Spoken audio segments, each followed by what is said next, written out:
আমাদের অনন্য স্টোরি সকল প্রকার পার্ট গল্প দেখতে আমাদের চ্যানেলটি সাবস্ক্রাইব করে পাশে থাকা বেল আইকনটিতে ক্লিক করে অল নোটিফিকেশন অন করে দিন। অর্ষার ভার্সিটিতে অনুষ্ঠান আছে, এজন্য কিছু কেনাকাটা করা লাগবে। আনাফের অফিস আছে বিধায় অর্ষা শম্পাকে নিয়ে বের হয়েছে। তাছাড়া শম্পারও কেনাকাটা বাকি, তাই দুই বান্ধবী কেনাকাটার পাশাপাশি একটু ঘুরবে ফিরবে বলে ঠিক করলো। দুজনে রিক্সা ওঠার আগে 2 প্লেট ফুচকা খেয়ে নিল। শম্পা বলল, তোকে তো একটা কথাই বলা হয়নি। কি কথা? জানতে চাইল অর্ষা। বাসা থেকে বিয়ের কথা বলছে। এটা তো খুব ভালো, সবাই বিয়ে করে ফেলছে, তুই আর কত বসে থাকবি? বসে তো থাকতে চাই না, বিয়ে আমিও করতে চাই, কিন্তু যাকে তাকে কি বিয়ে করা যায়? যাকে তাকে কেন বিয়ে করবি? তোর যাকে পছন্দ হবে তাকেই করবি। বিয়ে ঠিক হওয়ার পর না হয় 1 মাস সময় নিবি, ততদিনে দুজন দুজনকে চেনার সুযোগ হয়ে যাবে। এটা অবশ্য ভালো আইডিয়া। তাহলে বাসায় কি ছেলে দেখতে হ্যাঁ বলে দেব? অবশ্যই। শম্পা হেসে বলল, তোর একটা দেবর থাকলে কত ভালো হতো, তাই না? 2 বান্ধবী একবারই বউ হতাম। অর্ষাও তখন হেসে বলল, দারুণ হতো। শপিং মলের সামনে এসে রিক্সা থেকে নামলো দুজন। ভাড়া মিটিয়ে ভেতরে গেল। প্রথমেই গেল ওরা শাড়ি কিনতে। অকেশনে সবাই শাড়িই পরবে। ভার্সিটি থেকে রং সিলেক্ট করে দিয়েছে, শুভ্র রঙের শাড়ি পরতে হবে। দুজনে ঘুরে ঘুরে অনেকগুলো শাড়ি দেখলো, কোনো শাড়ি তাদের মনোপুত হচ্ছে না। অনেকগুলো দোকান চক্কর দিয়ে নিজেরাই হাঁপিয়ে উঠেছে, সেই সঙ্গে বিরক্তও তারা নিজেদের ওপর। শম্পা বিরক্তি মাখা কণ্ঠে বলল, এর চেয়ে অনলাইনে অর্ডার করলেই বোধহয় ভালো হতো। বাসার সামনে এসে দিয়ে যেত, আরামসে রিসিভ করতাম পার্সেল, এমন গাধার খাটুনি খাটতে হতো না। এসেছি যখন শাড়ি কিনেই বাড়ি ফিরবো, কিন্তু শেষে এখন চল জুতা কিনবো। শম্পা অবাক হয়ে বলল, আগেই জুতা? হ্যাঁ চল, তারপর অর্নামেন্ট এবং শেষে শাড়ি। শম্পা রাজি হলো। দুজনে ঢুকলো অ্যাপেক্সের শোরুমে। ঘুরে ঘুরে জুতা দেখছিল ওরা। একটা জুতা অর্ষার বেশ ভালো লেগেছে। সে জুতাটা ট্রায়াল দেওয়ার জন্য সোফায় বসলো। তখনই পাশ থেকে একটা কণ্ঠস্বর ভেসে এলো, অর্ষা কেমন আছো? অর্ষা জুতা পরার জন্য ঝুঁকেছিল। মাথা উঁচু করে তাকাতেই ভুরু কুঁচকে গেল তার। সানগ্লাস ও মাস্ক পরা লোকটাকে চিনতে তার একটু অসুবিধা হলো না, তবুও সে নাচেনার ভান ধরেই বলল, কে আপনি? রিহান চোখ থেকে সানগ্লাস খুলে বলল, আমার চিনতে পারছো না? অর্ষার সোজা সাপটা উত্তর, না। রিহান আশেপাশে তাকালো। সবাই সবার মতো ব্যস্ত, কেউ এখন তাকে লক্ষ্য করবে বলে মনে হয় না। সে মাস্ক খুলে ফেললো। অর্ষা তাও তাকিয়ে রইল। ফেল ফেল করে যেন শত চেষ্টা করেও সে ওই মানুষটাকে চিনতে পারছে না। অর্ষাকে এভাবে তাকিয়ে থাকতে দেখে রিহান বলল, এভাবে তাকিয়ে আছো কেন? আপনাকে চেনার চেষ্টা করছি। মজা করছো? মজা করব কেন? আপনার সাথে কি আমার মজা করার কোনো সম্পর্ক আছে? শম্পা অন্য সাইডে জুতা দেখছিল। অর্ষা কোথায় আছে দেখার জন্য এপাশে তাকাতেই রিহানকে দেখে সে চমকে গেছে, তাই জুতা রেখে এগিয়ে গেল। আর মেজাজ চটে আছে রিহানকে দেখে। অর্ষাকে জিজ্ঞেস করলো, কি হয়েছে? অর্ষা বেশ স্বাভাবিক থেকেই বলল, সে আমাকে জিজ্ঞেস করছে আমি তাকে চিনি নাকি, কিন্তু আমি তাকে চিনতে পারছি না। তুই কি চিনতে পারছিস দোস্ত? শম্পা জবাব দিল না, রিহানের দিকে তাকালো। সে থমথমে মুখে অর্ষার মুখের দিকে তাকিয়ে আছে। বোঝাই যাচ্ছে অর্ষার আচরণে সে বেশ অপমান বোধ করছে। অর্ষা বেশ কিছুক্ষণ মৌন থেকে বলল, ও হ্যাঁ, মনে পড়েছে, চিনতে পেরেছি আমি আপনাকে। আপনি তো বেশ সুপরিচিত গায়ক ও সুরকার হিসেবে পাবলিক ফিগার। কি একটা অবস্থা বলুন তো, আমি তো আপনাকে চিনতেই পারিনি। সরি সরি, ভুল হয়ে গেছে আমার। একটা অটোগ্রাফ দেবেন? তুমি আমাকে অপমান করছো। অর্ষা বসা থেকে উঠে দাঁড়ালো, বিদ্রুপের সুরে বলল, তাই? অপমান খুব লাগছে গায়ে?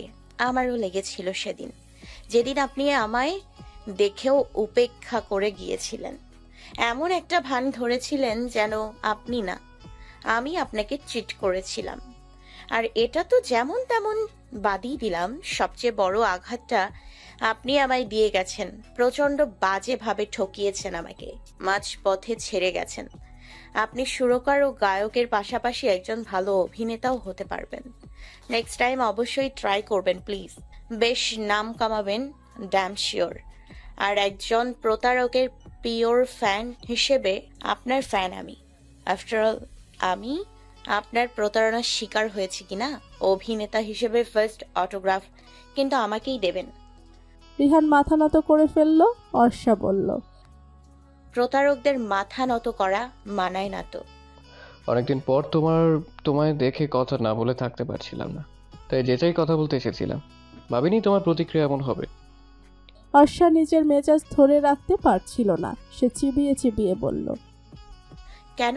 তুমি কি ভেবেছিলে এতদিন পর কথা বলতে আসবে বলে তোমায় বরণ ডালা দিয়ে বরণ করে নিয়ে কথা বলবো? শুনেছি বিয়ে করেছো, বউ নিয়ে সুখে থাকো। অযথা আমার প্রতি আলগা দরদ দেখাতে এসো না। রিহান বিস্ময় নিয়ে তাকিয়ে আছে। অর্ষা যে তার সাথে এভাবে কথা বলবে এটা সে কল্পনাও করেনি। করলে হয়তো কথা বলার সাহস করত না। মেয়েটি কতটা বদলে গেছে। একসময় এই মেয়েই কিনা রিহান বলতে অজ্ঞান ছিল, আর এখন রিহানকে এভাবে তাকিয়ে থাকতে দেখে অর্ষা বলল, এভাবে তাকিয়ে আছো কেন? চিনতে কষ্ট হচ্ছে আমায়? তোমায় পাগলের মতো ভালোবাসা আমিটা এখন তোমায় অসম্ভব ঘৃণা করি। বুঝতে পারছো আঘাত কতটা প্রবল ছিল? রিহানের কথা বলার মতো ভাষা নেই। শম্পা অর্ষার হাত ধরে বলল, চল এখান থেকে, এসব মানুষদের থেকে দূরত্ব বজায় রাখাই ভালো। অর্ষাও আর দাঁড়ালো না সেখানে। প্রতারকের মুখ দেখার আর ইচ্ছে নেই তার। সে শম্পার সাথে দোকান থেকে বেরিয়ে একটা কফি শপে বসলো, মেজাজ ঠান্ডা করে। এরপর আবার কেনাকাটা শুরু করলো দুজনে। এর মাঝে রিহানকে নিয়ে তারা কোনো কথাই তুলল না। পিছুটান মরিচিকাকে কথোপকথনেও গুরুত্ব দিতে নেই। অর্ষার ভীষণ অস্থির অস্থির লাগছিল। গয়নার দোকানে ঢুকে লকেট দেখতে দেখতে সে আনাপকে কল করলো। আনাপ কল কেটে কল ব্যাক করলো। অর্ষা বলল, ফ্রি তুমি? তোমার জন্য আমি সব সময়ই ফ্রি। বলো কি বলবে? কেনাকাটা শেষ? চলছে এখনো। একটা কথা বলতাম। বলো না জান। অর্ষা এদিক ওদিক তাকালো একবার, এরপর বেশ শান্ত কণ্ঠস্বরে বলল, ভালোবাসি। ভালোবাসি আমার পাগলি বউটা। অর্ষা বাবার বাড়ি বেড়াতে এসেছে, দুদিন হবে। আমেনা বেগম তাই ঐশীকেও শ্বশুর বাড়ি থেকে কয়েকদিনের জন্য নিয়ে এসেছেন। দুই মেয়ের সব পছন্দের খাবার দাবার রান্না হচ্ছে বাসায়। অর্থি সবই খাবারই খাচ্ছে, মাঝে মাঝে আবার গাল ফুলিয়ে বলছে, শুধু আপুদের পছন্দের খাবার রান্না করেছো কেন আম্মু? আমার পছন্দের খাবার কই? আজ আমার বিয়ে হয়নি বলে এমন অবহেলা? অর্থির এমন পাকনামো কথা শুনে সবাই হাসে। যতগুলো রান্নাই হোক, এখানে অর্থিরও যে পছন্দের খাবার নেই এমনটা নয়। তবুও ছোটদের অভিযোগের শেষ থাকে না। তাদের ভালোবাসায় কেউ ভাগ বসালেও সহ্য করতে পারে না। সে যদি মায়ের পেটের আপন বোনও হয় তাতেও নয়। তবে অর্থি ভীষণ খুশি দুবোন বাড়িতে এসেছে বলে। বাড়িটা আবার আগের মতো লাগছে, বরং আগের চেয়ে আরও বেশি আনন্দ হচ্ছে এখন। ওসমান আলম প্রতিদিন অফিস থেকে ফেরার পথে কিছু না কিছু খাবার অথবা গিফট কিনে নিয়ে আসবেন তার 3 মেয়ের জন্য। এছাড়া গতকাল ঐশী অর্ষা আসার পরে সন্ধ্যায় বাড়ির সবাই মিলে রেস্টুরেন্টে খেতে গিয়েছিল। আনাফ ও তামিম অফিসের কাজের জন্য এখানে থাকতে পারছে না। যখন দুবোনের যাওয়ার সময় হবে তখন এসে 1 দিন বা 2 দিন থেকে তারপর ওদের নিয়ে যাবে। ঐশী আর অর্ষা মিলে আজ রান্না করছিল। মায়ের ছুটি আপাতত আজ, যদিও আমেনা বেগম মেয়েদের দিয়ে মোটেও রান্না করাতে চান, কিন্তু কন্যাদয়ের জেদের কাছে হার মানতে হয়েছে। তার কোনো কাজ না থাকায় তিনি ড্রয়িং রুমে বসে বসে অর্থির ড্রয়িং দেখছিলেন। অর্ষার ফোন বাজছিল তখন রুমে। অর্থি দৌড়ে গিয়ে ফোন আনলো। আমেনা বেগম জিজ্ঞেস করলেন, কে? ভাইয়া ফোন করেছে, বলল অর্থি। এরপর ফোন নিয়েই ছুটে গেল রান্নাঘরে। ব্যস্ত কণ্ঠে বলল, আপু ফোন করেছে। অর্ষা আরো ব্যস্ত ছিল তাই বলল, রিসিভ করে কথা বল, বল যে আমি এখন কাজ করছি। অর্থি ফোন রিসিভ করে আবার ড্রয়িং রুমে চলে গেল। হোয়াটসঅ্যাপে ভিডিও কল রিসিভ করতেই আনাফের হাস্যোজ্জ্বল মুখটা ভেসে উঠল। অর্থি সালাম দিয়ে জিজ্ঞেস করলো, কেমন আছেন ভাইয়া? আনাফ হেসে বলল, এতক্ষণ তো ভালো ছিলাম না, কিন্তু এখন তোমাকে দেখার পর ভালো আছি। অর্থি মুখ ভেঙচি কেটে বলল, ইস ঢং, ওকে কিন্তু বলে দেব। কি বলবে? এই যে আপনি আমার সাথে ঢং করেন, এটা বলে দেব। ঢং না, সত্যি। আর সত্যি কথা দিনে 999 বার বলা যায়। অর্থি আবারও ভেঙচি কাটলো। আনাফ হেসে বলল, তোমার আপু কোথায়? আপু তো রান্না করছে। তাই নাকি? আর আম্মু কোথায়? এই যে এখানে, কথা বলবেন? হ্যাঁ দাও। আমেনা বেগমকে ফোন এগিয়ে দিল অর্থি। সালাম দিয়ে আনাব জিজ্ঞেস করলো, আম্মু ভালো আছো? আমেনা বেগম বললেন, আলহামদুলিল্লাহ বাবা, ভালো আছি। তুমি কেমন আছো? ভালো আর কিভাবে থাকি আম্মু, বউটাকে তো নিয়ে নিজের কাছে রেখে দিয়েছো। আমেনা বেগম হেসে ফেললেন, বললেন, তোমাদের বাড়িই তো থাকে, মাত্র 2 দিন হয়েছে এসেছে, তাতেই এত চোখে হারাচ্ছ? তাহলে আমি কিভাবে 2 মেয়েকে ছাড়া থাকি বলো তো? তোমার তো সান্ত্বনার জন্য অর্থী আছে, ওর জন্য হলেও বাকি দুজনের কথা ভুলে থাকতে পারো, কিন্তু আমার তো আর কোনো বউ নাই। আমেনা বেগমের হাসি থামছে না। এই ছেলে কি তিনি প্রথমে ভীষণ গম্ভীর ভাবতেন, কিন্তু ধীরে ধীরে তামিমের মতো আনাফও এই বাড়ির ছেলে হয়ে উঠেছে। তার মনেই হয় না যে এই দুজন তার মেয়ে জামাই, বরং মনে হয় তার নিজেরই ছেলে। সবাই একসাথে হলে বাড়িটা আনন্দে গমগম করে ওঠে। প্রতিদিন নামাজ পড়ে তিনি আল্লাহর কাছে শুকরিয়া আদায় করেন। এমন সোনার টুকরা 2টা ছেলেকে আল্লাহ তার মেয়েদের ভাগ্যে দিয়েছেন। তাই দুজনের কথা বলার মাঝে অর্থি গিয়ে অর্ষাকে টেনে নিয়ে এসেছে। অভিযোগের সুরে বলছে, আপু দেখো, ভাইয়া আর একটা বউয়ের কথা বলে। অর্ষা এসে মায়ের পাশে দাঁড়ালো। ওকে দেখতে পেয়ে আনাব বুকে হাত রেখে বলল, ইস কি শান্তি, বুকটা ভরে গেল। অর্ষা ভেঙচি কাটলো। আনাব তখন বলল, আম্মু তুমি চোখটা একটু বন্ধ করো তো। আমেনা বেগম অবাক হয়ে বললেন, আমি কেন? করো না। আমেনা বেগম হাত দিয়ে চোখ ঢাকলেন। আনাব সঙ্গে সঙ্গে ফ্লাইং কিস দিল অর্ষাকে। অর্ষা ভেবাচেকা খেয়ে গেলেও কিছু বলল না। আনাব বলল, আম্মু এবার চোখ খোলো। আপনি একটা বদ, বলল অর্ষা। আনাব ফের বলল, আম্মু কষ্ট করে আরেকবার চোখটা বন্ধ করো। আমেনা বেগম হাসছেন, আবার লজ্জাও পাচ্ছেন। তিনি চোখ বন্ধ করতে আনাপ আবারও ফ্লাইং কিস দিল। এরপর বলল, আম্মু চোখ খোলো। আমেনা বেগম আর লজ্জায় কথা বলতে পারলেন না। যদিও তিনি কিছু দেখেননি, তবে আন্দাজ তো করতে পেরেছেন। তাই ফোন মেয়ের হাতে ধরিয়ে দিয়ে বললেন, তোরা কথা বল, আমি রান্নাঘরে যাই। অর্ষা ফোন নিয়ে নিজের রুমে চলে এলো। চোখ পাকিয়ে বলল, আপনি খুবই অসভ্য। কেন? আমি কি করেছি? মায়ের সামনে চুমু দেওয়ার মানে কি? আম্মু কি দেখেছে নাকি? না দেখুক, বুঝেছে তো। বুঝুক, এতে মন্দ কি? আম্মু জানুক তার মেয়েকে আমি কতটা ভালোবাসি। আপনার মাথা। এই শোনো না, মিস করছি ভীষণ। কাকে? কাকে আবার? আমার বউকে। তুমি কবে আসবে বলো তো? আসবো না। আসবো না বললেই হলো? তুলে নিয়ে চলে আসবো। আমি কালকেই আসছি। কালই মানে 1 সপ্তাহ থাকবো বলেছিলাম। হ্যাঁ, কিন্তু এখন আমি তোমায় ছাড়া থাকতে পারছি না। তোমাকে না দেখলে ভালো লাগে না। ভিডিও কলে তো দেখছিনি। এতে কি মন ভরে নাকি? ঘুম থেকে উঠে তোমায় না দেখলে, জড়িয়ে না ধরলে আমার ভালো লাগে না। মাথা গেছে আপনার? তা তো কবেই গেছে তোমায় ভালোবেসে। তাই? নিঃসন্দেহে। তুমি প্লিজ কালই চলে এসো আমার সাথে। কয়দিন পর না হয় আবার যেও। আব্বুর মন খারাপ হয়ে যাবে। আমি ম্যানেজ করব তাদের। তুমি আসবে বলো? আপনি তো পাগল কেন? আগে তো আর ছিলাম না, এখন বউ আছে তাই বউ পাগল হয়েছি। কাল আসেন, তারপর দেখা যাবে। এখন রাখছি। কেন? কোথায় যাবে? রান্না করব। ও আচ্ছা, ঠিক আছে যাও। সাবধানে দেখে শুনে কাজ করবে, হাত যেন না কাটে। আগুন থেকে সাবধান। আচ্ছা রাখলাম। বউ কি? ভালোবাসি। অর্ষা মুস্কি হেসে বলল, ভালোবাসি। হঠাৎ আনাব বুড়ো কুচকে বলল, এই তোমার মুখে দাগ কিসের? আঘাত পেয়েছো কিছুতে? অর্ষা ভরকে গিয়ে বলল, কই না তো। দেখি, এদিকে আসো। অর্ষা মুখটা ফোনের কাছে এগিয়ে নিতেই আনাব ওপাশ থেকে চুমু খেলো। লজ্জায় রাঙা হয়ে উঠল অর্ষার মুখ। ঠোঁট টিপে হেসে বলল, আপনি খুবই অসভ্য। আনাব হাসছে।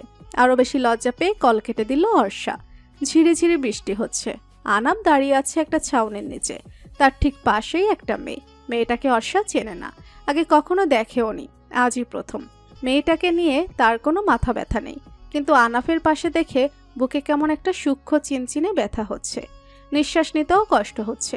অর্ষা ভাবল সে এগিয়ে যাবে, কাছে গিয়ে জিজ্ঞেস করবে মেয়েটাকে, কিন্তু সে এক পা বাড়াতেই মেয়েটা আনাফের হাত জড়িয়ে ধরল। অর্ষার পা থেমে গেল, মাটি যেন আঁকড়ে ধরে রেখেছে। অস্বস্তি ও কষ্টে বুকটা বিষিয়ে যাচ্ছে। মনে হচ্ছে সে আনাফকে হারিয়ে ফেলছে একটু একটু করে। তার দু চোখ বেয়ে পানি গড়িয়ে পড়ল। সঙ্গে সঙ্গে ঘুম থেকে লাফিয়ে উঠল অর্ষা। নিজেকে বিছানায় আবিষ্কার করলো যখন, কিছুই সে বুঝতে পারছিল না। কপালে বিন্দু বিন্দু ঘাম, ফ্যান বন্ধ, খুব সম্ভবত কারেন্ট নেই। সে যখন বিছানায়, তার মানে এতক্ষণ ধরে সে স্বপ্ন দেখছিল। শুধু স্বপ্ন না, খুবই বাজে স্বপ্ন। প্রিয় মানুষ হারিয়ে ফেলার ভয় এত ভয়ঙ্কর কেন? অর্ষা বুক ভরে শ্বাস নেওয়ার চেষ্টা করলো, কিন্তু মনে স্বস্তি পাচ্ছে না সে কিছুতেই। চোখ ভেঙে কান্না পাচ্ছে তার। মনকে সে বারংবার বোঝানোর চেষ্টা করছে এটা শুধুমাত্র একটা স্বপ্ন, দুঃস্বপ্ন। কিন্তু মন সে কথা মানতে নারাজ, শুনতেও নারাজ। সে আনাপকে হারানোর ভয়ে তটস্থ হয়ে রয়েছে। শুক্রবার আজ দুপুরে খাওয়া দাওয়া করে অর্ষাকে নিয়ে নিজের বাসায় ফিরছে আনাপ। অল্প জার্নি করলেই অর্ষার ঘুম পেয়ে যায়, তাই সে এসে ফ্রেশ হয়ে শাশুড়ির রুমে গিয়েছিল কথা বলতে। সেখানে গল্প করতে করতে ঘুমিয়ে গেছে। আতিক চৌধুরী গিয়েছিল তখন বাইরে বন্ধুদের সাথে আড্ডা দিতে লেগে, তাই সাজেদা বেগম আর অর্ষাকে ডাকেননি। তিনি ড্রয়িং রুমে বসে টিভি দেখছিলেন এতক্ষণ। কারেন্ট চলে যাওয়ায় রান্নাঘরে গিয়েছেন চা বানাতে। অর্ষা দেয়াল ঘড়ির দিকে তাকিয়ে দেখল সন্ধ্যা 6টা বাজে। সে বিছানা থেকে নামলো দ্রুত, বড় বড় কদম ফেলে গেল নিজের রুমের দিকে। রুমের দরজা ভেতর থেকে চাপানো ছিল। সে শব্দ করে দরজা খুলে ভেতরে ঢুকলো। অর্ষা ঘুমোচ্ছিল বলে আনাপ বাইরে গিয়েছিল, কিছুক্ষণ আগেই বাসায় এসেছে। চেঞ্জ করার জন্য আলমারি থেকে কাপড় বের করছিল। শব্দ শুনে পেছনে তাকিয়ে অর্ষাকে দেখে দুষ্টমি করে সুর দিয়ে গান গাওয়া শুরু করে। ওরে নিষ্ঠুর পাশানি। আনাপের গান পূর্ণ হওয়ার পূর্বেই অর্ষা ঝড়ের বেগে দৌড়ে এসে আনাপকে শক্ত করে জড়িয়ে ধরে বলল, চুপ, কোনো কথা বলবেন না, আমাকে বুকে রাখুন। আনাপ যার পড়া নাই অবাক হয়েছে অর্ষার এমন আচরণে। শুধু অবাক বললে ভুল হবে, সে অবাকের চূড়ান্ত পর্যায়ে। কেননা তার বউটা স্বভাবতই রাগী, গম্ভীর, চুপচাপ স্বভাবের। অন্তত সে তো শুরু থেকে এভাবে অর্ষাকে দেখে আসছে। যদিও অর্ষা পূর্বে চূড়ান্ত, দুরান্ত এবং চঞ্চল ছিল বলে সে শুনেছে, কিন্তু এখনের অর্ষার সাথে এটা যেন ঠিক যাচ্ছিল না। সে এতটাই অবাক হয়েছে যে অর্ষাকে জড়িয়ে ধরতেই ভুলে গেছে। তাকে আরো বেশি অবাক করে দিয়ে অর্ষা ফুফিয়ে উঠল। হুশ ফিরে পেল আনাপ। এক হাতে অর্ষাকে জড়িয়ে ধরে অন্য হাত দিয়ে মাথায় হাত বুলিয়ে দিয়ে বলল, জান, কি হয়েছে? কাঁদছো কেন? অর্ষা ভাঙা ভাঙা স্বরে বলল, অস্থির লাগছে, কেমন যেন অস্বস্তি হচ্ছে, কষ্ট হচ্ছে খুব। কেন জান, কি হয়েছে আমাকে বলো। আনাপ অবাক হলো, তবে দৃঢ় কণ্ঠে বলল, আপনি আমাকে কখনো ছেড়ে যাবেন না, বলেন। কখনো না। তোমাকে রেখে আমি কোথায় যাব? তুমি তো আমার জান, আমার বউ। প্রমিস করেন। আচ্ছা, প্রমিস। অর্ষা একটু দমলো। আনাপ অর্ষার মুখটা তার বুক থেকে তুলে দুহাতের আজলাই তুলে নিয়ে বলল, জান, তোমায় আমি কতটা ভালোবাসি তুমি জানো না? তুমি ছাড়া আমি রিক্ত শূন্য। ফোনের ওপাশে মুস্কি হাসলো আনাপ। চেয়ারে হেলান দিয়ে বসে বলল, কাঠফাটা রোদ পড়েছে আজ। সূর্যের তেজ বরাবরের চেয়ে বেশি। মনে হয় কিছু নিয়ে সকাল থেকেই রেগে আছে। বাইরে বের হওয়ার উপায় নেই। অবশ্য অফিস ছুটির দিন আজ, বের না হলেও আপত্তি নেই। আপত্তিটা আসলে অন্য জায়গায়। সেদিন অনেক বলে কয়ে বুঝিয়ে অর্ষাকে নিয়ে এসেছিল। এর কিছুদিন পরই আবার অর্ষা বাবার বাড়ি যেতে চেয়েছিল। আনাপ এক একবার এক এক বাহানা দিয়ে আর যেতে দেয়নি। এভাবে সে ছলচাতুরি করেছিল 15 দিন ধরে, কিন্তু এখন আর আটকে রাখা যাচ্ছে না। ঘুম থেকে উঠে নাস্তা করে অর্ষা ব্যাগ গোছাচ্ছে। আনাপ একটু পরপর জানালার পর্দা সরাচ্ছে আর বাইরের আবহাওয়া পর্যবেক্ষণ করছে। এটাই এখন মোক্ষম সুযোগ অর্ষাকে আটকানোর। সে কেশে গলা পরিষ্কার করে পড়ল, বউ শুনছো? অর্ষা লাগেজে কাপড় রাখতে রাখতে বলল, শুনছি। আজ সূর্যের তেজ দেখেছো? পর্দা জানালার ওপর থেকে হালকা সরানো ছিল।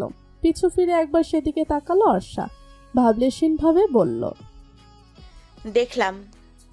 এই অসহ্য গরমে তুমি যাবে কিভাবে? গাড়িতে করে। আনাপ হতাশ হলো, কিন্তু হাল ছাড়লো না। বলল, আজ বরং যাওয়ার দরকার নেই, কাল যেও। এমন করে 2 সপ্তাহ পার করেছে। এরপর বললেন শুক্রবার দিয়ে আসবেন। গতকাল বললেন আজ, আর আজ বলছেন কাল যাওয়ার কথা। আনাপ অর্ষার হাত ধরে বলল, সারা সপ্তাহ ডিউটি করে গতকাল শরীরটা একটু খারাপ লাগছিল। আজ তো ছুটি ছিলই, তাই ভেবেছিলাম আজ দিয়ে আসবো। কিন্তু আমি কি আর জানতাম আজ এমন ঠাডা পড়া রোদ উঠবে? আমিও জানতাম না আপনি এমন ক্ষণে ক্ষণে রং বদলাবেন। ছি ছি, এসব কি বলো? আমি তো তোমার কথা ভেবেই বললাম। এত ভাবতে হবে না, আমি আজই যাব। আহনাফ মুখটা মলিন করে বলল, আজই যাবে? হুম। বলছিলাম যে আর কিছু বলতে হবে না, আমি আজ এক্ষুনি যাচ্ছি। আপনি দিয়ে আসবেন নাকি আমি একাই চলে যাব? আমি দিয়ে আসবো। দীর্ঘশ্বাস গোপন করে বলল আহনাফ। বেচারার নিজের জন্যই নিজেরই এখন ভীষণ মায়া লাগছে। তার বউটা কেমন যেন, বুঝেও কিছু বুঝতে চায় না। সে যে বউকে না দেখে আদর না করে থাকতে পারে না, এটা যেন বোঝেই না। সবই কপাল। মনের কষ্ট মনেই লুকিয়ে রেখে সে বাড়িতে বাবা মায়ের থেকে বিদায় নিয়ে বের হলো। নিচে নামার আগেই উবার ডেকেছিল। যা গরম আজ, বাইকে করে গেলে শুটকি হয়ে পৌঁছাতে হবে। কথায় আছে বিপদ এলে সব দিক থেকেই আসে, মরার উপর খাড়ার ঘা যাকে বলে। একেই তো প্রচণ্ড গরম আজ, তার উপর কখনো জ্যাম তো কখনো ট্রাফিক সিগন্যালে বসে থাকা লাগছে। এসিতেও যেন এই গরম ভাব ঠিক দূর হচ্ছে না। জেদ দেখিয়ে বের হলেও অর্ষার প্রচণ্ড খারাপ লাগছিল এই গরমে। সিগন্যালে আর কতক্ষণ বসে থাকতে হবে কে জানে। শরীরটাও কেমন যেন একটু গোলাচ্ছিল। আহনাফ ড্রাইভারকে বলিয়ে জানালার কাজ নামালো, যাতে বমি এলে অসুবিধা না হয় কোনো। অসহ্য গরমে বিরক্ত হয়ে জানালা দিয়ে বাইরে তাকালো অর্ষা। ওদের অপোজিট রোডে জ্যামে আটকে আছে অসংখ্য গাড়ি। ঠিক ওর জানালা বরাবর রিহানের গাড়ি। পেছনের সিটে বসে আছে জানালা খুলে। অর্ষার সাথে একবার চোখাচোখিও হলো। দুজনই একবার তাকিয়ে দৃষ্টি ফিরিয়ে নিয়েছে, যেন কেউই কাউকে চেনে না। সম্পূর্ণ অপরিচিত মানুষ দুজন, কিন্তু এই মানুষ দুটোই শুধু জানে একটা সময় দুজনে কতটা পরিচিত ছিল, কতটা কাছের ছিল, কতটা ভালোবাসা ছিল দুজনের মাঝে। এখন পার্থক্য শুধু এইটুকুই যে একজন প্রতারণা করেছে আর অন্যজন প্রতারিত হয়েছে। গ্রিন সিগন্যাল পেয়ে গাড়ি আবার চলতে শুরু করেছে। আলগোছে আহনাফের বুকে মাথা রাখলো অর্ষা। আহনাফ ওর চুলের মাঝে হাত বোলাতে বোলাতে জিজ্ঞেস করলো, খুব বেশি খারাপ লাগছে? অর্ষা মৃদু হাসলো। এক হাত দিয়ে আহনাফকে জড়িয়ে ধরে বলল, হুম। গরমের সাথে যুদ্ধ করে বাড়িতে পৌঁছে 5 মিনিটের মতো রেস্ট নিল দুজনে। তারপর দুজনেই নর্মাল পানির সাথে ফ্রিজের বরফ মিশ্রিত ঠান্ডা পানি মিশিয়ে গোসল করলো। আমেনা বেগম লেবুর শরবত বানিয়ে দিলেন। এখন শরীর ও মন দুটোই শান্তি। দুপুরে খাবার খেয়ে অর্ষা ঘুমিয়ে ঝিমুচ্ছিল। আহনাফ আগেই রুমে চলে গেছে রেস্ট নিতে। অর্ষা কিছুক্ষণ মায়ের সাথে গল্প করবে বলে টেবিলে বসেছিল, হাতে হাতে টেবিলে গোছাচ্ছিল। আমেনা বেগম বললেন, তার কিছু করতে হবে না, রুমে যা, একটু ঘুমিয়ে নে। ঘুমাবো একটু পরে। এবার থাকবি কয়দিন, নাকি 2 দিন পরই আবার দৌড় দিবি? অর্ষা হেসে বলল, না, বেশ কিছুদিন তো থাকবো ভেবেছি। তোমার জামাই তো থাকতে দেয় না। হঠাৎ তিনি মেয়ের দিকে পূর্ণ দৃষ্টিতে তাকিয়ে বললেন, আহনাফ তোকে খুব ভালোবাসে তাই না? অর্ষা মুখে কিছু বলল না, কিন্তু ওর চোখে মুখের হাসি বলেই দিল আমেনা বেগমের ধারণা সঠিক। তিনি তৃপ্তির হাসি দিয়ে বললেন, আল্লাহ যা করেন ভালোর জন্যই করেন। একথা বলাতে আজকে রিহানের সাথে দেখা হওয়ার কথা মনে পড়ে গেল অর্ষার। সে মাকে বলল, আজ রিহানের সাথে দেখা হয়েছিল। কোথায়? জানতে চাইলেন আমেনা বেগম। রাস্তায়, গাড়িতে ছিলাম তখন। যাক, এসব নিয়ে আর ভাবিস না। ভাবছি না মা, শুধু অবাক হচ্ছি। মানুষ কত দ্রুত বদলে যায়, তাই না? মানুষ আবহাওয়ার মতো বদলাবেই। কেউ বদলায় নিজের স্বার্থে, আর কেউ বদলায় আঘাতে। এখানে বদলানোর পেছনে রিহানের স্বার্থ ছিল, আর তোর ছিল আঘাত। আমি তো ঠকাইনি মা, ঠকেছি। কিন্তু রিহান ঠকিয়েও কি সুন্দর দিব্যি ভালো আছে দেখো। দিন শেষে বুঝি প্রতারকরাই ভালো থাকে বলো? তুই কি ভালো নেই? অনেক বেশি ভালো আছি মা। সে আমাকে অনেক বেশি ভালোবাসে, আগলে রাখে। এতেই আলহামদুলিল্লাহ বল। রিহান শাস্তি পাক বা না পাক সেসব নিয়ে ভাবিস না। ওকে ভাবনাতে রাখাই প্রয়োজন নেই। অনেক সময় এমন হয় যে এসব প্রতারকরা শাস্তি ঠিকই পায়, কিন্তু প্রকাশ করে না বা স্বীকার করে না। আর আমরাও যেটা দেখি না, জানি না বলে ভেবে নেই ওরা বুঝি অনেক ভালো আছে। আসলে সব সময় আমরা যেমনটা ভাবি তেমনটা হয় না। ভাবনার বাইরেও অনেক কিছুই হয়। কিন্তু এসব তুই আল্লাহর হাতে ছেড়ে দে। ভাগ্য করে আহনাফকে পেয়েছিস, সমস্ত ধ্যান ওকেই দে। স্বামী ভালো ও সৎ হলে দুনিয়াতে আর কিছু লাগে না রে মা। বুঝতে পেরেছিস? অর্ষা উপর নিচ মাথা ঝাঁকলাম। আমেনা বেগম বললেন, যা এখন গিয়ে রেস্ট কর। অর্ষা হাত ধুয়ে রুমে চলে গেল। আনাপ কাত হয়ে ঘুমাচ্ছে। দরজা লক করে জানালার পর্দা টেনে দিল অর্ষা। নিঃশব্দে আনাফের পাশে শুলো। কতক্ষণ নিষ্পলক তাকিয়েছিল ঘুমান্ত আনাফের মুখের দিকে জানে না সে। কেমন যেন একটা শান্তি শান্তি অনুভব করছে সে। আলতো করে গাল ছুঁয়ে দিয়ে ফিসফিস করে বলল, ভালোবাসি। এরপর আনাফের হাতের ওপর মাথা রেখে শক্ত করে জড়িয়ে ধরল। ঘুমের মধ্যে আনাফও জড়িয়ে ধরল অর্ষাকে। সেও বিড়বিড় করে বলল, ভালোবাসি বউ। হেসে ফেলল অর্ষা। মনে মনে ভাবল, বিয়ের পর স্বামীর বুকের চেয়ে শান্তির জায়গা কি আর কোথাও আছে? নিশ্চয়ই নেই। এক পশলা বৃষ্টির ন্যায় হঠাৎ করে আনাপ বর্ষার জীবনে এলো। প্রকৃতির মতো সতেজ করে তুলল অর্ষাকেও। সাদা কালো জীবনে নিয়ে এলো রঙের বাহার। প্রথমে ভালো রাখার চেষ্টা করা, এরপর সেই চেষ্টা ভালোবাসায় রূপান্তর। আনাফ নিজেও কি ভেবেছিল যে দ্বিতীয়বার সে কোনো নারীকে এতটা ভালোবেসে ফেলতে পারবে? আসলে জগতের সমস্ত কিছু সর্বদা আমাদের ভাবনা অনুযায়ী হয় না। মাঝে মাঝে আমাদের ভাবনার চেয়ে অনেক ভালো কিছু হয়।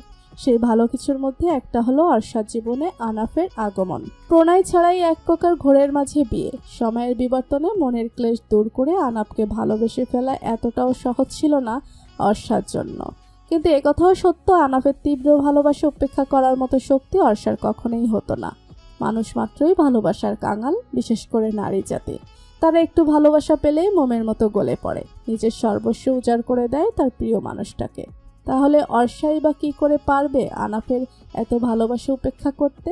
পারেনি সেও। আর পারেনি বলেই সময় গড়িয়ে আজ ওদের বিয়ের বয়স প্রায় 1 বছর। প্রায় বললাম কারণ এখনো পুরোপুরি 1 বছর হতে 2 দিন বাকি। বিবাহ বার্ষিকী নিয়ে দুজনেরই অনেক জল্পনা কল্পনা ছিল, কিন্তু হঠাৎ করেই অর্ষার ভীষণ জ্বর। ভালো ডাক্তার দেখি ওষুধ খেয়ে জ্বর কমলেও একেবারে সারছে না। আনাফের মাথা থেকেও তাই বিবাহ বার্ষিকীর আয়োজনের কথা বেরিয়ে গেছে। এখন সে শুধু অর্ষাকে নিয়ে ব্যস্ত। সবসময় যতটা পারে চেষ্টা করে অফিস থেকে দ্রুত বাড়িতে ফেরার। বাড়ি ফিরেও সে অর্ষার সেবায় মগ্ন থাকে।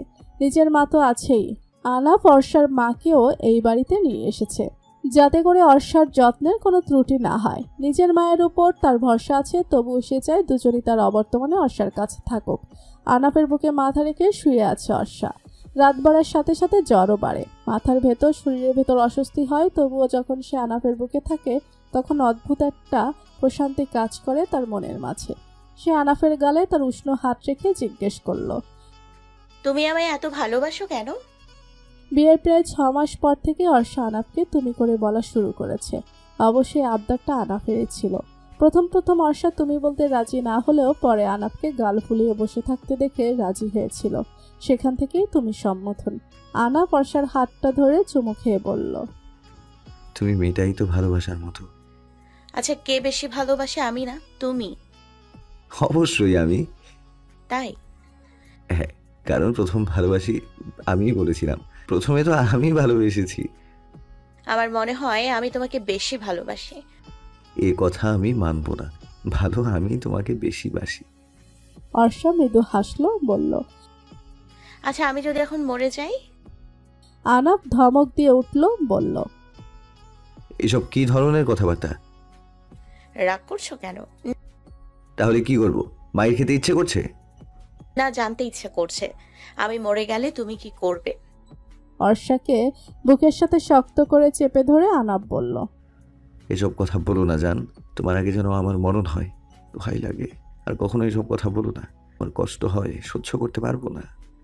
আনাফকে শান্ত করতে অর্ষা বলল, আরে আমি তো মজা করেছি, এত তাড়াতাড়ি মরবো নাকি? এখনো কত জ্বালানো বাকি আছে তোমাকে। যত খুশি জ্বালাও, তবু কখনো আমাকে ছেড়ে যেও না প্লিজ। যাব না। কথা দাও, যাই হয়ে যাক কখনো আমায় ছেড়ে যাবে না। কখনো না। প্রমিস করো। প্রমিস। আমেনা বেগম মেয়ের জন্য সকালের নাস্তা নিয়ে এলেন। অর্ষা তখন সবে গোসল করে বেরিয়েছে। তাকে দেখতে এখন বেশ সতেজ লাগছে, যদিও চোখ মুখ বেশ শুকনো। কোথাও যাবি? জানতে চাইলেন আমেনা বেগম। অর্ষা ড্রেসিং টেবিলের সামনে দাঁড়িয়ে তোয়ালে দিয়ে চুল মুছতে মুছতে বলল, হ্যাঁ, শপে যাব। এই অবস্থায় কোনো কিছু লাগলে আমাকে বল। অনেক কিছু লাগবে মা, তুমি আনতে পারবে না। এত বছর তোদের সব কিছু আমি কিনে দিলাম, আর এখন কিনে এসে শুনতে হচ্ছে আমি পারবো না। অর্ষা হেসে ফেলল, বলল, আজকে কি জানো মা? কি? আজ আনফ আর আমার বিবাহ বার্ষিকী, তাই ওকে সারপ্রাইজ দিব ভেবেছি। এজন্য কিছু কেনাকাটা করা লাগবে। সে তো খুব ভালো কথা, কিন্তু এই অসুস্থ শরীর নিয়ে তুই একা যাবি? কিছু হবে না। তোকে আমি একা ছাড়তে পারবো না, পরে আহনাফের কথা শুনতে হবে। চল, আমিও যাব। অর্ষা একা বাইরে যাবে শুনে সাজেদা বেগমও কড়াভাবে না করে দিয়েছেন। অগত্যা মাকে সাথে নিয়ে যেতে হলো অর্ষাকে। ওরা কাছাকাছি একটা সুপার শপে গেল। প্রয়োজনীয় যা যা লাগবে ঘুরে ঘুরে নিয়ে নিচ্ছিল দুজন। অর্ষা অন্য সাইডে চলে যায়। আমেনা বেগমও দরকারি জিনিসগুলো নিয়ে নিচ্ছিলেন। তার পাশে একজন এসে দাঁড়ালো, খেয়াল করলেন তিনি। অনিচ্ছাকৃতভাবে তাকিয়ে যেন চমকালেন, আবার একটু অবাকও হলেন। কেমন আছেন আন্টি? রিহানের প্রশ্নের উত্তর তৎক্ষণাৎ দিতে পারলেন না আমেনা বেগম। চুপ করে রইলেন অনেকক্ষণ। নিজেকে ধাতস্থ করে বললেন, তুমি এতদিন পর? আপনাকে দেখেই এলাম। আমাকে দেখে? হ্যাঁ, আমরা কি কোথাও বসে একটু কথা বলতে পারি? সেই মুহূর্তে অর্ষা চলে আসে। ব্যস্ত কণ্ঠে জিজ্ঞেস করে, মা সব নিয়ে? সম্পূর্ণ কথা শেষ হওয়ার পূর্বে রিহানকে দেখে সে চুপ হয়ে যায়। একই সাথে রাগ, ঘৃণা এসে জমা হয়। কতটা বাজেভাবে তাকে ঠকানো হয়েছে ভাবতে শরীর গুলিয়ে ওঠে। কিছু কড়া কথা শোনাতে গেলে আমেনা বেগম বাধা দিয়ে বললেন, চুপ। অর্ষা চুপ হলো। কেনাকাটা বাকি রেখে পাশের একটা রেস্টুরেন্টে গেল তিনজন। অর্ষা কোনো কথা বলছে না। আমেনা বেগম বললেন, কি কথা বলতে চাও বলো? রিহান মাথা নত করে বলল, কিছু বলার মতো মুখ আমার নেই আন্টি। কোন মুখে ক্ষমা চাইবো তাও জানি না। ক্ষমা? কিসের ক্ষমা? ঠকানোর জন্য। অর্ষাকে ঠকিয়ে যে ভুল অন্যায় আমি করেছি, সেটা তখন না বুঝতেই পারলেও এখন বুঝতে পারছি। আমেনা বেগম, অর্ষা কেউই কোনো কথা বলছে না। কিছুক্ষণ মৌন থেকে রিহান নিজেই বলল, কাউকে ঠকালে ঠকতে হয়, কাউকে কাঁদালে কাঁদতে হয়, কষ্ট দিলে বিনিময়ে কষ্ট পেতে হয়। এটা এখন বিশ্বাস করি আমি। স্বীকার করতে লজ্জা নেই যে প্রকৃতি ছাড় দেয় না। আজ আমার নাম, যশ, খ্যাতি সব আছে, নেই শুধু মানসিক শান্তি, নেই কোনো ভালোবাসা। আমার স্ত্রীর সাথে আমার সম্পর্ক ভালো না। সে আমাকে নয়, আমার যশ, খ্যাতি, টাকাকে ভালোবাসে। সেও উচ্চবিত্ত, আমাকে ছাড়তে দুবারও ভাবে না। জানি না এই সম্পর্ক ঠিক কতদিন আর টেকবে, কিন্তু প্রতিটা মুহূর্তে এখন আমি অর্ষার অনুপস্থিতি মিস করি। ওর পাগলামি, ভালোবাসার সবকিছু আমাকে তিলে তিলে কষ্ট দিচ্ছে এখন। আগে ওর এসব পাগলামিকে আর ভালোবাসায় বিরক্ত হতাম, তিক্ত লাগতো। আর এখন আমি এইগুলোই মিস করি। কি কপাল আমার দেখুন। নিজের ভুল যখন বুঝতে পারলাম, তখন এতটাই দেরি হয়ে গেছে যে ওকে ফিরে পাওয়াটা তো দূরে থাক, নিজের ভুলটাও স্বীকার করার কোনো উপায় ছিল না। আজ আপনি সাথে ছিলেন বলেই হয়তো ওর সাথে কথা বলার সুযোগ পেয়েছি। এক নাগারে কথাগুলো বলে থামলো রিহান। তাকে ভীষণ বিষণ্ণ লাগছে। সে অর্ষার দিকে তাকালো। চোখ কেমন যেন ছলছল করছিল। অর্ষাকে দেখাচ্ছিল নিষ্প্রাণ। রিহান বলল, আমি তোমাকে ছাড়া ভালো নেই অর্ষা। জানি এখন আর কিছুই করার নেই আমাদের। হয়তো কথাগুলো তোমাকে না বললেও পারতাম, কিন্তু অনুশোচনা, অনুতাপে আমি প্রতিনিয়ত দগ্ধ হচ্ছিলাম। জানি ভবিষ্যতেও হব, তবুও ক্ষমা চাওয়ার সুযোগটা হাত ছাড়া করতে চাইনি। তোমার কাছে হাত জোর করে ক্ষমা চাইছি আমি অর্ষা। প্লিজ আমাকে ক্ষমা করে দাও, প্লিজ। অর্ষা তাচ্ছিল্য করে হাসল। শ্লেষাত্মক কণ্ঠে বলল, ক্ষমা? তোমাকে একটা কথা বলেছিলাম মনে আছে? তোমাকে যদি ক্ষমা করি তাহলে নিজের প্রতি খুব অন্যায় করা হয়ে যাবে আমার। আর নিজের প্রতি এই অন্যায়টা আমি করতে পারবো না। তবে এটা শুনে ভালো লাগছে যে দেরিতে হলেও তোমার ভেতর মনুষ্যত্ব ফিরে এসছে। আর যাই করো, জীবনে কখনো কারো অনুভূতি, ভালোবাসা নিয়ে খেলো না, মানুষের মন ভেঙো না। এরপর মায়ের দিকে তাকিয়ে বলল, চলো মা। রিহানের এমন অবস্থা দেখে খারাপ লাগছিল আমেনা বেগমের। কিন্তু অতীতে তার মেয়েটাও তো কম কষ্ট পায়নি, বরং ওর চেয়ে বেশিই পেয়েছে। এসব মনে পড়তেই তার মনটা তেতো হয়ে উঠল। সে নিজেও উঠে দাঁড়ালো। চলে যাওয়ার পূর্বে অর্ষা শুধু বলল, আর হ্যাঁ, তোমাকে ক্ষমা করতে না পারার জন্য পারলে তুমি আমাকে ক্ষমা করে দিও। ভালো থাকো। রেস্টুরেন্ট থেকে বেরিয়ে আমেনা বেগম মেয়ের মাথায় হাত বুলিয়ে বললেন, অতীতের সকল তিক্ততা তোর জীবন থেকে দূর হয়ে যাক। স্বামী সংসার নিয়ে সুখী হ, দোয়া করি। প্রত্যুত্তরে মৃদু হাসল অর্ষা। মানসপটে ভেসে উঠল আনাফের হাসি মাখা মুখটি। আনাফ অফিস থেকে আসার পূর্বেই পুরো রুমটা অর্ষা নিজের হাতে একা একা সাজিয়েছে। আমেনা বেগম কিংবা সাজেদা বেগম সাহায্য করতে চাইলেও অর্ষা রাজি হয়নি। রুম বারান্দা সব সাজানো হলে বাহির থেকে রুম লক করে সে গেস্ট রুমে গিয়ে অপেক্ষা করতে লাগলো। আনাফের আসার সময় হতে সে চুপচাপ বিছানায় শুয়ে রইল। আনাফ এসে যখন রুমে যাবে তখন সাজেদা বেগম বললেন, রুমে যাস না? আনাফের ভুরু কুঁচকে গেল, জানতে চাইল, কেন? রুমে ছাড় পোকার ঔষধ দিয়েছি। ছাড় পোকা? আমার রুমে তো ছাড় পোকা নেই। কে বলেছে নেই? ঘুমাস তো কুম্ভকর্ণের মতো, বুঝবি কি করে? আচ্ছা ঠিক আছে, অর্ষা কোথায়? গেস্ট রুমে। আনাফ গেস্ট রুমে গিয়ে দেখলো অর্ষা কাত হয়ে শুয়ে আছে, চোখ বন্ধ। কি নিষ্পাপ লাগছে দেখতে। এক জনম সে এই মুখের দিকে তাকিয়েই কাটিয়ে দিতে পারবে। সে শব্দহীন পায়ে এগিয়ে গিয়ে বিছানায় বসলো। অর্ষার গালে হাত বুলিয়ে কপালে চুমু খেতে চোখ মেলে তাকালো অর্ষা। এক টুকরো হাসি উপহার দিয়ে বলল, মুচকি হাসলো আনাফ, বলল, কেন, আমার জন্য অপেক্ষা করছিলে? হ্যাঁ। তাই নাকি? কেন শুনি? মিস করছিলাম তোমাকে। কতটা? অনেকটা। ভালোবাসো? ভীষণ। শোনো না। বলো। একটু বুকে নাও। আনাফ দুহাত বাড়িয়ে দিয়ে বলল, আসো। অর্ষা বাচ্চাদের মতো গুটিসুটি হয়ে আনাফের বুকে পড়ে রইল। আনাফ ওর চুলে বিলি কাটতে কাটতে ডাকলো, অর্ষা। শরীর কেমন এখন? আগের চেয়ে ভালো। মেডিসিন ঠিক মতো খাচ্ছ? হ্যাঁ। তাড়াতাড়ি সুস্থ হয়ে যাও না প্লিজ। তোমাকে এভাবে দেখতে ভালো লাগে না। কিভাবে দেখতে ভালো লাগে? প্রাণোচ্ছল। অর্ষা মুখে কিছু বলল না। আনাফকে শক্ত করে জড়িয়ে ধরল। রাতে অর্ষাকে আগে খাইয়ে দিয়ে আনাফ খেতে গেল। এই সুযোগে অর্ষা লুকিয়ে রাখা শাড়িটি চটজলদি করে হালকা প্রসাধনী মুখে দিয়ে রেডি হয়ে নিল। খাওয়া দাওয়া শেষ করে বাবা মায়ের সাথে কিছুক্ষণ কথাবার্তা বলে ঘুমাতে আসে আনাফ। দরজা খুলতেই দরজার পেছন থেকে ভাউ করে চেঁচিয়ে ওঠে অর্ষা।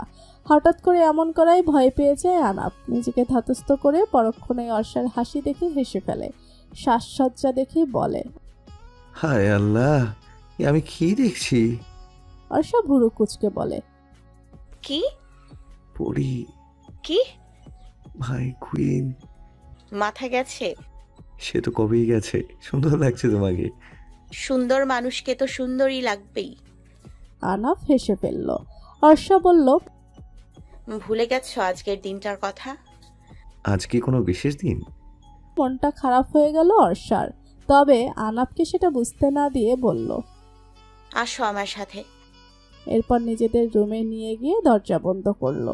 আলো জ্বালিয়ে বলল, হ্যাপি অ্যানিভার্সারি মাই বিলাভড হাজবেন্ড। আনাফ বিস্মিত হয়ে তাকিয়ে আছে রুমের সাজসজ্জা দেখে। এত সুন্দর ডেকোরেশন সে মুগ্ধ হয়ে দেখছে। অর্ষা আনাফকে জড়িয়ে ধরে বলল, সবকিছু একা হাতে করেছি তোমার জন্য, কারো হেল্প নেইনি। পচা হলেও হাসি মুখে থাকবে। আমার বউ তার হাত দিয়ে যা ছবে তাই তো সুন্দর হয়ে যাবে। এই যেমন আমার জীবনে এসে আমার জীবনটাকে রঙিন ও সুন্দর করে দিয়েছো। অর্ষা আনাপের মুখের দিকে তাকিয়ে বলল, তুমি শুধু আমাকে এভাবেই ভালোবাসো। আনাপ অর্ষার দুগালে হাত রেখে বলল, এর চেয়েও আরো বেশি ভালোবাসবো। এরপর সে পকেট থেকে একটা ডায়মন্ডের রিং বের করে।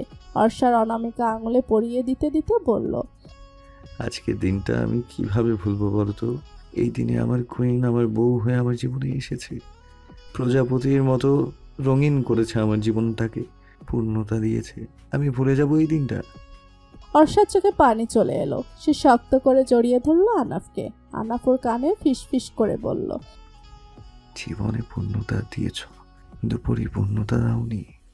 অর্ষা বুঝতে না পেরে বলল,